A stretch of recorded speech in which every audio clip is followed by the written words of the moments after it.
তো সবাইকে জানাই শ্রী গুরুজয়। আজকে ছিল আমাদের বাড়িতে পাদুকা প্রতিষ্ঠান দিবস উপলক্ষে ছোট্ট নাম কীর্তনের আয়োজন করা হয়েছিল। তো সকালবেলায় উঠে দাদু 5টার সময় একদম উঠে স্নান টান করে পাদুকা স্নান করিয়ে দিয়েছিল, আর মা আর ঠাম্মি এদিকে ঠাকুরের জোগাড়ে বসে গেছিলো। ঠাম্মিতে ফুলের মালাটা পেয়ে খুবই খুশি ছিল। আর এখানে আমাদের গোডাউন ঘরে রান্নার ব্যবস্থা করা হয়েছিল। আগের ভিডিওতে তোমরা দেখেছো যে মাটা সব সবজি টবজি কাটছিল।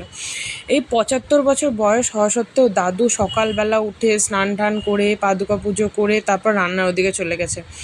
আর সকালের খাবারে মানে জল খাবারে যারা গুরুবোনেরা এসেছিলো তো তাদের জন্য ঘুগনি আর মুড়ি করা হয়েছিল। আর ঠাম্মে এদিকে ঘরে পুজো সেরে নিয়েছিল, তারপর নাম কীর্তন শুরু হয়ে গেছিলো। আর এখানে করা হয়েছিল পায়েস, চাটনি, আলু পটল সয়াবিনের তরকারি, পনিরের তরকারি, ডাল, ভাত, মানে অনেক কিছু আইটেম করা হয়েছিল। এদিকে প্রসাদ টোসাদ সব দেওয়া শুরু হয়ে গেছিলো।